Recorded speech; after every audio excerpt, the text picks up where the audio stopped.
Bapa di sorga, Bapa yang baik, kami mengucap syukur buat anugerah-Mu Tuhan, buat setiap kami. Kami tahu bahwa Tuhan ada buat kami, Tuhan mencintai kami lebih daripada apa yang dapat kami bayangkan dan pikirkan. Tuhan mengasihi kami lebih daripada segalanya. Tuhan, hati kami siap untuk mendengar firman-Mu, bicara buat setiap kami melalui kebenaran firman Tuhan. Nyatakan isi hati-Mu buat kami Tuhan, Engkau ada buat kami, Engkau mencintai kami lebih dari segalanya. Di dalam nama Tuhan Yesus, hati kami siap mendengarkannya. Sama-sama katakan, amin. Puji Tuhan. Nah, hari ini saya akan share satu hal yang sangat penting buat kita, saudara. Ya, bagaimana kita bisa ngalamin mujizat Tuhan, bagaimana kita bisa ngalami perubahan dari Tuhan, saudara. Saya mau bilang gini, saudara, kekristenan itu bukan soal bagaimana kita berusaha berubah, saudara. Kekristenan bukan soal metode-metode yang kita jalani dalam hidup ini. Tapi kekristenan bicara soal bagaimana kita memandang pada Tuhan, saudara. Mari kita buka firman Tuhan, 1 Korintus pasal pertama 23 dan 24. Tetapi kami memberitakan Kristus yang disalibkan. Untuk orang-orang Yahudi itu satu batu sandungan. Dan untuk orang-orang bukan Yahudi itu satu apa? Kebodohan. Dalam bahasa aslinya, orang-orang bukan Yahudi itu orang Yunani, saudara. Kenapa dikatakan kebodohan? Karena orang Yunani itu sukanya cari hikmat, saudara. Ya, orang Yahudi itu sukanya cari tanda atau cari mujizat. Tapi bagi mereka pemberitaan tentang salib, pemberitaan tentang Kristus, karya Kristus itu satu kebodohan dan batu sandungan. Tapi untuk mereka yang dipanggil, baik orang Yahudi maupun orang bukan Yahudi, Kristus adalah apa? Kekuatan Allah dan hikmat Allah. Maksudnya apa, saudara? Pemberitaan tentang Kristus itu bukan hanya sekedar berita biasa, tapi pemberitaan tentang Kristus itu adalah kekuatan Allah. Kekuatan itu juga kuasa. Orang Yahudi suka cari tanda, suka cari kuasa, suka cari mujizat. Mereka adalah bangsa yang hidup dari mujizat pada mujizat. Terus mereka keluar dari padang gurun, mereka lihat begitu banyak mujizat. Mereka orang-orang yang cari mujizat, cari tanda.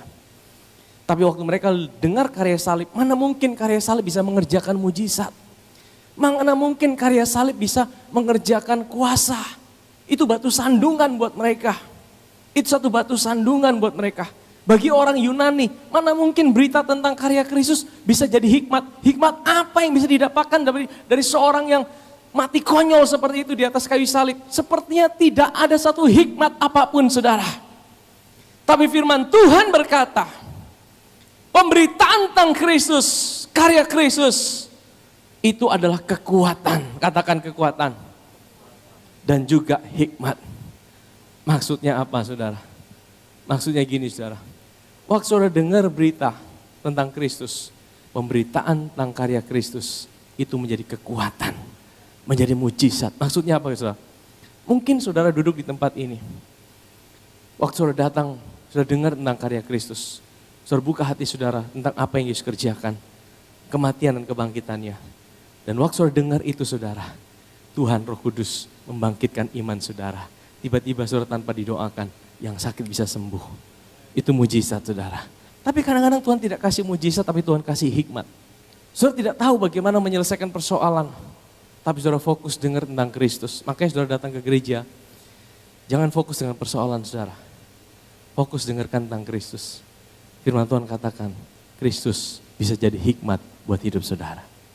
Itulah artinya firman Tuhan katakan, Kristus adalah kekuatan Allah dan Kristus adalah hikmat Allah. Amin, saudara. Coba kita lihat Ibrani pasal 12 ayat yang kedua. Marilah kita melakukannya dengan mata yang tertuju kepada Yesus. Maksudnya apa, saudara? Mata yang tertuju pada Yesus itu ilustrasinya seperti ini, saudara. Saudara ada di tengah lautan dan saudara dalam keadaan hampir tenggelam. Tidak ada siapa-siapa. Tiba-tiba ada sebuah kapal yang datang penolong dan dia menuju ke arah saudara. Kira-kira mata saudara waktu melihat penolong itu seperti apa, saudara? Apakah mata saudara bilang, halo? Saudara selfie kiri kanan, ya. Lihat, wah ini ombaknya asik juga ya. Atau mata saudara seperti melihat dengan sebuah pengharapan yang begitu besar. Ini yang Tuhan mau. Waktu Tuhan bilang, lakukanlah dengan mata yang tertuju pada Yesus. Fokuskan pikiran saudara, fokuskan pandangan saudara, jangan pada yang lain. Jangan pada persoalan saudara, jangan pada masalah saudara, jangan pada situasi saudara. Iblis mau mendistract kita, dia mau kita, ini masalahmu belum beres, ini ada deadline yang harus engkau kejar, ini ada persoalan yang harus engkau bereskan, ini ada begitu banyak situasi yang harus engkau kerjakan, itu buat engkau jadi khawatir, engkau melihat pada situasimu, kegagalanmu, kelemahanmu. Tapi Tuhan bilang, pandang pada Yesus. Waktu engkau pandang pada Yesus apa? Apa yang dia kerjakan buat hidup saudara, karyanya, kematiannya, kebangkitannya. Firman Tuhan berkata, Roh Kudus mengubahkan kita dari dalam keluar. Ayatnya di mana? 2 Korintus pasal 3 ayat yang ke-18. Dan kita semua mencerminkan kemuliaan Tuhan dengan muka yang tidak berselubung. Dan karena kemuliaan itu datangnya dari Tuhan yang adalah Roh, Guru besar Roh Kudus. Maka kita diubah menjadi serupa dengan gambarnya dalam kemuliaan yang semakin. Apa maksudnya kita diubah? Apa bedanya diubah dan mengubah? Kalau saudara mengubah diri saudara, saudara harus mempertahankan perubahan itu. Dan saudara akan capek. Tapi kalau saudara diubah sama Tuhan, dari dalam keluar, saudara capek tidak? Kalau perubahan itu dari dalam keluar, Tuhan yang ubah hidup saudara, saudara tidak capek saudara. Saudara effortless, bukan dengan kekuatan diri saudara. Tapi bagaimana caranya Tuhan ubah hidup saudara? Waktu saudara memandang pada Kristus. Waktu fokus saudara kepada Kristus. Saudara mau dapat hikmat, saudara mau dapat mujizat, saudara mau dapat pertolongan, fokus dengarkan tentang Kristus. Amin saudara. Roh Kudus akan mengubah saudara dari dalam keluar. Saya taruh fondasinya ini buat kita, sehingga kita tahu. Nah hari ini saya mau bawa kita melihat Kristus di dalam perjanjian lama. Melihat keindahan Kristus di dalam kitab Imamat. Jikalau persembahannya merupakan korban keselamatan. Jadi saudara dalam bahasa Indonesia katakan korban keselamatan, tapi dalam bahasa Inggrisnya dikatakan peace offering. Peace itu apa saudara? Peace itu damai sejahtera. Ya, offering itu korban. Ya, jadi ini adalah korban damai sejahtera. Korban damai sejahtera itu apa saudara? Ini adalah korban yang dilakukan oleh orang Israel bukan untuk dapat damai sejahtera. Tapi untuk merayakan damai sejahtera atau apa yang Tuhan sudah kerjakan dalam hidup mereka. Saudara bisa bedakan ya. Ada korban yang pertama namanya korban bakaran. Korban bakaran, korban penebus salah, itu selalu bicara tentang dosa. Korban bakaran bicara tentang hidup kita hari ini saudara. Yesus menjadi korban bakaran buat kita yang dipersembahkan di atas mezbah, altar, di atas kayu salib. Sehingga hari ini saudara dan saya yang percaya kepada dia, saudara bukan lagi orang berdosa, tapi saudara adalah orang-orang yang sudah dijadikan benar oleh apa yang dia sudah kerjakan buat hidup saudara dan saya. Amin saudara, itu korban bakaran. Korban penebus salah, dosa saudara diampuni. Ya, saudara datang untuk minta pengampunan dosa. Tapi korban damai sejahtera, ini adalah korban, orang bilang ucapan syukur untuk apa yang Tuhan sudah kerjakan. Korban ucapan syukur, ya, untuk apa yang dikerjakan. Jadi bukan untuk dapatkan sesuatu, tapi karena apa yang Tuhan sudah kerjakan. Nah hari ini saya mau bawa ini lebih dalam buat kita. Yang pertama, kata damai sejahtera. Hari ini saudara, kita sebagai orang percaya, kita bukan lagi mengusahakan damai sejahtera itu dengan kekuatan kita. Tapi kita menerima damai sejahtera itu dari Tuhan. Amin saudara. Coba kita buka Roma pasal 5 ayat yang pertama. Sebab itu kita yang dibenarkan karena iman, ini adalah korban bakaran. Maka kita hidup dalam apa? Damai sejahtera dengan Allah. Ini korban damai sejahtera, peace offering. Jadi saudara tidak bisa ngalamin namanya korban damai sejahtera sebelum saudara ada di dalam korban bakaran. Tidak bisa dibalik saudara. Ya, tidak bisa dibalik. Jadi korban bakaran itu selalu yang pertama. Karena apa? Ini bicara tentang langkah engkau dibenarkan di dalam Kristus. Kalau engkau tidak dibenarkan dalam Kristus oleh iman, engkau tidak mungkin bisa punya damai sejahtera dengan Allah. Amin saudara. Dan itu damai sejahtera dengan Allah. Saya pernah share di tempat ini, ada dua jenis damai sejahtera. Yang pertama, damai sejahtera dengan Allah. Dan yang kedua, damai sejahtera dari Allah. Damai sejahtera dengan Allah tuh waktu kita dibenarkan, kita punya damai sejahtera dengan Dia. Dia selalu ada buat kita. Tapi kita butuh yang namanya damai sejahtera dari Allah untuk menjalani kehidupan ini. Amin saudara. Damai sejahtera itu adalah waktu engkau sadar apa karya Tuhan Yesus buat hidup saudara. Dia membenarkan hidup saudara. Dia mati buat hidup saudara. Amin saudara. Hari ini engkau punya identitas yang baru dalam Kristus. Sekalipun mungkin masalahmu semua belum beres, tapi engkau tahu siapa engkau dalam Kristus. Itulah dasar engkau punya damai sejahtera. Amin saudara. Lalu ia harus meletakkan tangannya di atas kepala persembahan. Jadi orang yang mau bawa korban peace offering atau korban damai sejahtera itu, dia harus meletakkan tangannya di atas kepala persembahannya. Untuk apa saudara? Untuk apa? Ya jadi korban itu harusnya dibawa tidak bercacat celah. Kalau kambing atau domba tidak boleh cacat celah. Maksudnya ini gambaran tentang karya Kristus. Sekali lagi. Jadi orang bawa korban. Waktu masuk dengan sukacita. Hal pertama dia tumpangkan tangan di atas korban itu. Maksudnya apa? Maksudnya adalah dia mengidentifikasikan dirinya dengan korban yang dia bawa. Dia tidak mengidentifikasikan dirinya terlepas daripada korban yang dia bawa. Saudara tahu gambaran indahnya apa? Siapa domba kita hari ini? Siapa korban kita hari ini?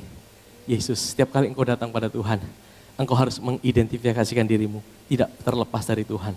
Karena yang buat saudara hari ini di mata Tuhan, Tuhan tidak melihat saudara terlepas dari Kristus. Kalau engkau datang pada Tuhan, apa yang buat saudara bisa bersuka cita? Karena saudara tahu, saudara ada di dalam Kristus.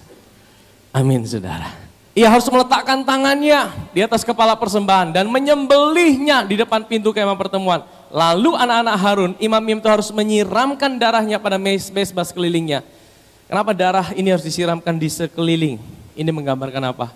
Darah bicara pengampunan. Darah bicara pengampunan dosa. Kalau engkau datang pada Tuhan, engkau harus sadar dosamu sudah diampuni oleh Tuhan. Amin saudara. Jangan datang dengan kesadaran dosaku belum diampuni. Datang dengan kesadaran dosaku sudah diampuni. Karena yang mengampuni aku bukan kekuatanku sendiri, tapi oleh darah Yesus. Kemudian dari korban keselamatan atau korban damai sejahtera itu ia harus mempersembahkan lemak. Garis bawah kata lemak. Ia harus mempersembahkan lemak yang menyelubungi isi perut. Dan segala lemak yang melekat pada isi perut itu sebagai korban api-apian bagi Tuhan. Dan lagi kedua buah pinggang dan lemak yang melekat padanya, yang ada pada pinggang dan umbai hati yang harus dipisahkan beserta buah pinggang itu. Anak-anak Harun harus membakarnya di atas mezbah. Ya, yakni apa? Di atas apa? Korban bakaran yang sedang dibakar di atas api. Saudara perhatikan. Korban damai sejahtera tidak bisa lebih dahulu dari korban bakaran. Harus korban bakaran terlebih dahulu, baru korban damai sejahtera. Ini urutannya saudara. Dia harus dibakar di atas mezbah, di atas korban bakaran yang sedang dibakar di atas api. Apa yang dibakar saudara? Lemak, katakan lemak. Lemak dalam Alkitab itu artinya apa? Coba kita lihat artinya. Katakan helep. Helep itu apa saudara? Fat, fatness, tapi juga best. Best itu apa? Yang terbaik. Finest. Finest itu apa? Yang paling baik, betul? Grease, marrow. Nah, artinya fat itu dari manusia atau dari binatang. Yang ketiga, lihat. Choices. Lemak itu apa? Choices, yang dipilih. Yang terpilih. Best part. Best part itu apa? Bagian yang terbaik lemak itu saudara. Imam harus membakar semuanya. Semuanya itu apa? Lemak-lemak itu tadi saudara. Di mana? Di atas mezbah. Sebagai apa saudara? Santapan. Santapan itu apa? Makanan. Makanan itu buat siapa? Buat Tuhan. Jadi Tuhan makan apa? Lemak saudara. Nah coba baca ya. Imam harus membakar semua lemak itu di atas mezbah sebagai santapan buat Tuhan. Berupa korban api-apian menjadi bau yang apa? Harum, betul? Dikatakan apa? Segala lemak adalah apa? Kepunyaan Tuhan. Lemak itu artinya apa? Bukan arti sesungguhnya, saudara. Arti rohani lemak. Kenapa itu adalah santapan buat Tuhan? Apa yang jadi makanan buat Tuhan? Apa yang menjadi yang terbaik di hadapan Tuhan? Sehingga itu menjadi bagian Tuhan. Saudara tahu apa artinya lemak? Lemak itu bicara tentang karya Kristus. Tidak ada yang lebih baik di hadapan Tuhan selain karya anaknya yang menyelamatkan hidup saudara dan saya. Apa yang terbaik di hadapan Tuhan, di hadapan Bapa di sorga, ketika dia melihat putranya yang tunggal memilih untuk menjadi manusia, menjadi sama seperti saudara dan saya, untuk menggantikan saudara. Karena apa? Adam pertama gagal. Adam pertama misinya gagal, dia jatuh dalam dosa. Semua manusia berdosa. Yesus sebagai Allah, dia harus memilih menjadi Adam terakhir. Dan dia harus menjadi manusia. Dan dalam keadaan sebagai manusia, saudara, sama seperti saudara, dia tidak berbuat dosa. Dia tidak dikuasai dosa. Di dalam dia tidak ada dosa. Sehingga apa? Dia naik di atas kayu salib. Bukan hanya menebus saudara, tapi dia naik ke atas kayu salib sebagai saudara dan saya. Amin saudara. Dia bukan hanya mati untuk saudara, dia mati sebagai saudara dan saya. Karena dia mati sebagai saudara dan saya, dia juga bangkit sebagai saudara dan saya. Adam pertama gagal, tapi Yesus mati sebagai Adam terakhir. Dia bangkit sebagai ciptaan yang baru. Dia menciptakan satu ras manusia. Dia sebagai satu kepala dari sebuah ras manusia yang baru. Namanya ciptaan yang baru. Saudara, hari ini ketika saudara percaya pada Kristus, kita tidak lagi di dalam Adam. Kita di bawah, di dalam satu ciptaan yang baru, yaitu di dalam Kristus. Hari ini saudara, Yesus naik ke sorga bukan sebagai Allah saja. Dia selama-lamanya tetap Allah. Tapi ketika dia naik ke sorga, dia sebagai manusia. Kita punya seorang perwakilan yang sudah ada di sorga. Namanya Yesus Kristus Tuhan. Amin saudara. Itu karya yang sangat-sangat menyukakan hati Bapa. Dan itulah lemak. Itu makanan. Kata makanan, santapan itu dalam bahasa aslinya adalah lehem. Katakan lehem. Kalau saudara ingat lehem, ingat apa? Bethlehem. Bet rumah, lehem makanan. Rumah roti juga. Jadi makanan daripada Bapa di sorga apa? Lemak. Apa itu lemak? Karya Kristus yang menjadi sama seperti saudara. Dan hari ini dia buat saudara punya posisi yang ada di sebelah kanan Bapa di sorga. Duduk bersama dia. Kalau kita hari ini ada dalam Kristus, kita punya posisi yang ada di sebelah kanan Bapa di sorga. Amin saudara. Coba kita lihat 2 Korintus 2 ayat 15. Sebab bagi Allah kita adalah bau yang harum dari Kristus di tengah-tengah mereka yang diselamatkan. Nah saudara, jadi bau harum itu siapa? Kristus, tapi Kristus itu mewakili kita. Jadi kalau saudara tahu ini saudara datang pada Tuhan, saudara sadar akan karya Tuhan dalam hidup saudara. Saudara sadar akan apa yang Yesus kerjakan buat hidup saudara. Saudara sebenarnya sedang membuat dupa yang berbau harum di hadapan Bapa di sorga. Amin. Dupa yang berbau harum itu bukan bicara tentang apa yang kau kerjakan. Dupa yang berbau harum itu bicara tentang apa yang Yesus kerjakan yang kau sadari. Waktu kau sadar itu seperti makanan yang lezat bagi Bapa di sorga. Itu seperti wangi-wangian yang naik ke tahta Bapa di sorga.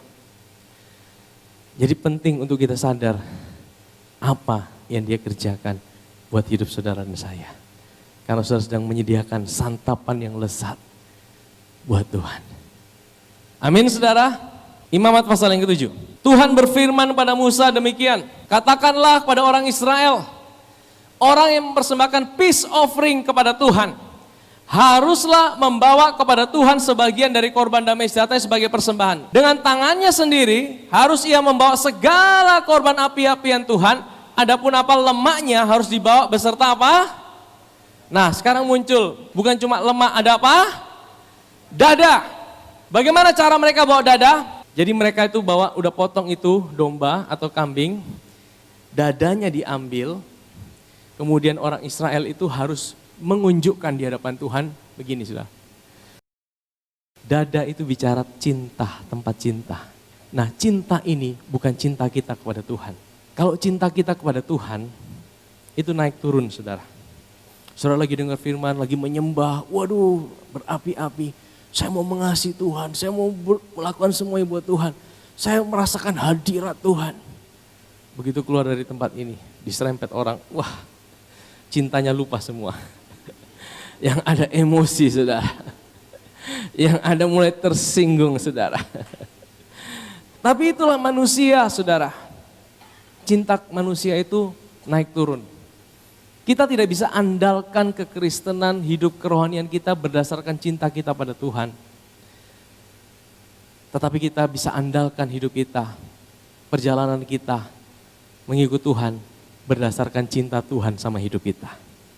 Karena cinta Tuhan dalam hidup kita tidak pernah berubah. Kasihnya tidak pernah berubah. Cintanya tidak pernah naik turun. Amin, saudara. Cintanya selalu naik dan naik dan naik terus, tidak pernah berubah. Nah, dada ini lambang daripada cinta Tuhan terhadap hidup kita. Waktu seseorang datang pada Tuhan, orang mau kasih korban, peace offering, dia bawa dada itu, dia begini-begini, saudara. Jadi goyangnya itu dari begini, saudara, kiri ke kanan. Ayo coba sekali lagi.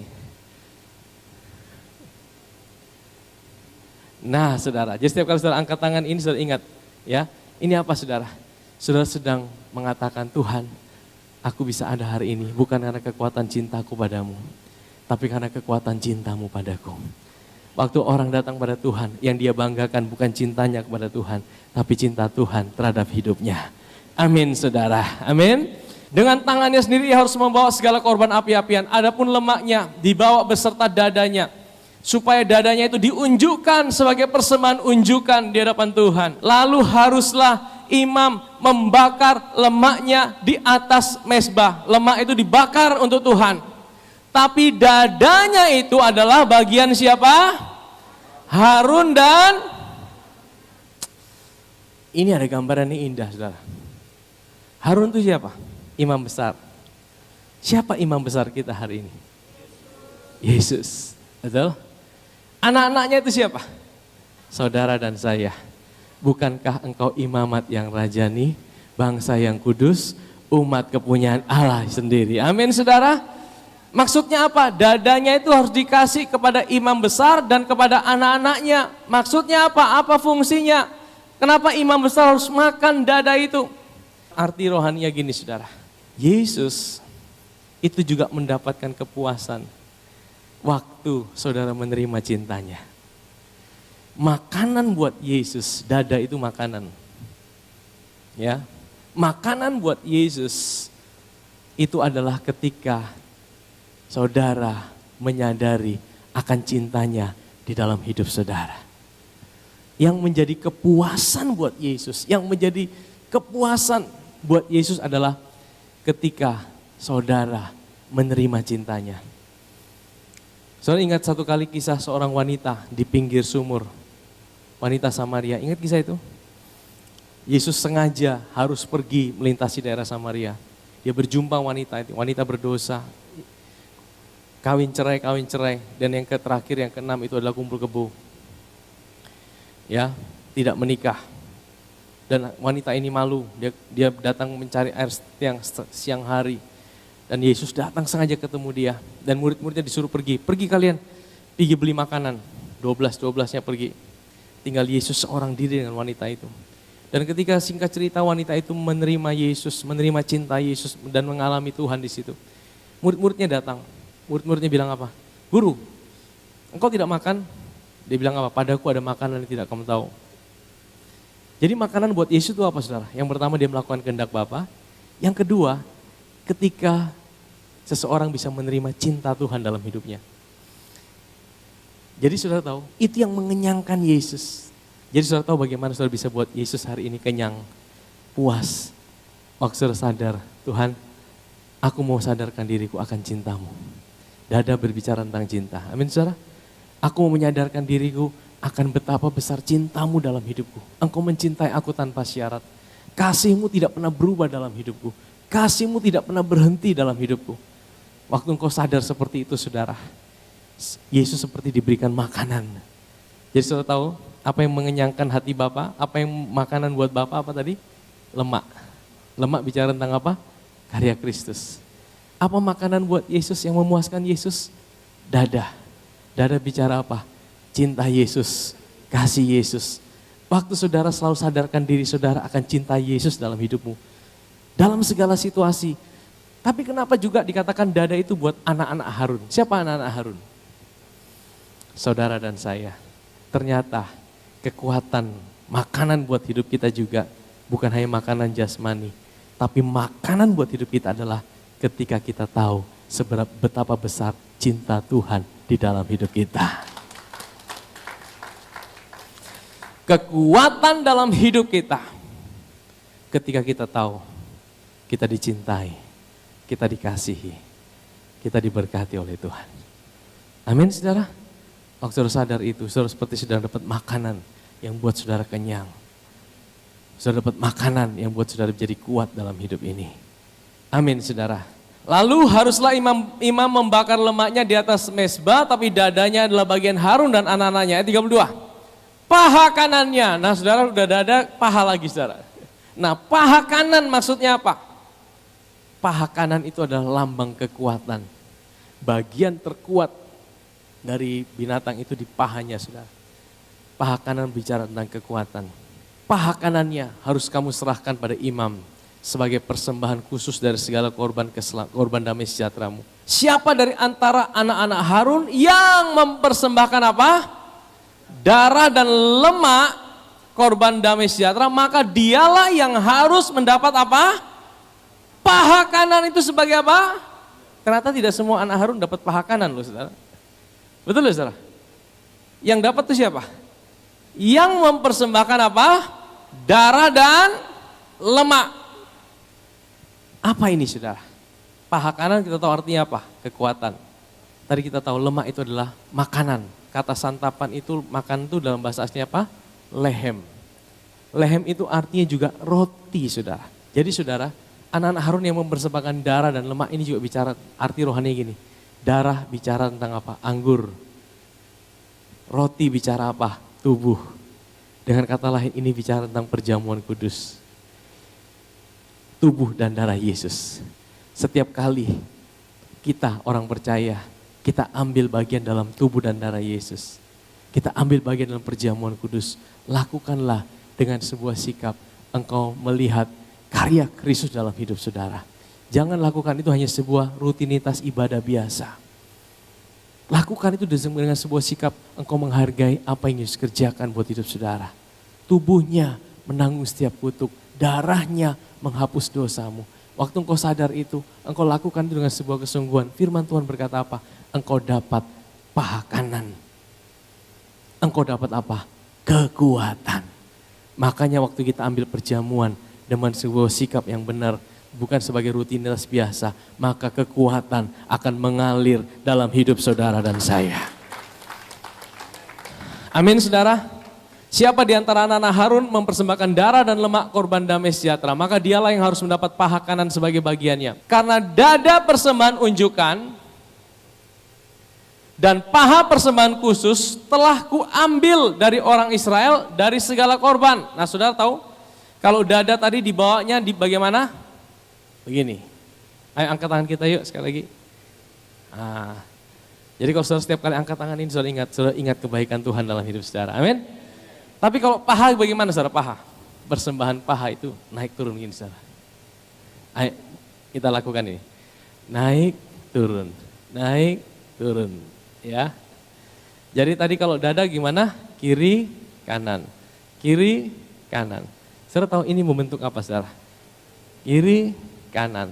Naik, turun. Dari saliblah mengalir kasih dan kekuatan Tuhan buat hidup saudara dan saya. Amin saudara. Karena dada persembahan unjukan dan paha persembahan khusus telah kuambil dari orang Israel. Dari segala korban damai sejahtera mereka. Dan telah kuberikan kepada Imam Harun dan kepada anak-anaknya. Itulah satu ketetapan yang berlaku bagi orang Israel untuk selama-lamanya. Ini artinya buat kita apa saudara? Persembahan damai sejahtera ini apa? Korban damai sejahtera ini apa saudara? Kalau saudara datang pada Tuhan, bukan supaya engkau dapat pengampunan lagi. Hari ini kau datang pada Tuhan untuk menikmati Dia. Bagaimana engkau menikmati Dia? Engkau selalu sadar akan kasih-Nya. Amin saudara, engkau sadar akan kasih-Nya. Dan engkau tahu, engkau bawa persembahan itu dengan darah, tubuh dan darah. Maka apa? Kekuatan Tuhan mengalir dalam hidup saudara. Amin saudara. Saudara bisa lihat keindahan karya Kristus di sini. Dan firman Tuhan bilang sekali lagi, berita tentang salib, berita tentang karya Kristus, kematian dan kebangkitan, itulah kekuatan Allah. Dan itu juga adalah apa? Hikmat Allah. Itu adalah kekuatan Allah. Dan itu adalah hikmat Allah. Lemak itu bicara tentang apa? Karya Kristus. Bagaimana saudara bisa berikan lemak itu? Yang saudara bisa lakukan apa? Selalu ingat karya Kristus yang menjadi sama seperti saudara, menebus hidup saudara. Waktu saudara selalu sadar itu, saudara seperti sedang mempersembahkan lemak yang terbaik buat Tuhan. Amin saudara. Dada bicara tentang apa? Cinta Tuhan dalam hidup saudara. Selalu sadar bukan akan cinta saudara pada Tuhan, tapi cinta Tuhan dalam hidup saudara. Itu yang menjadi kekuatan hidup kita. Amin.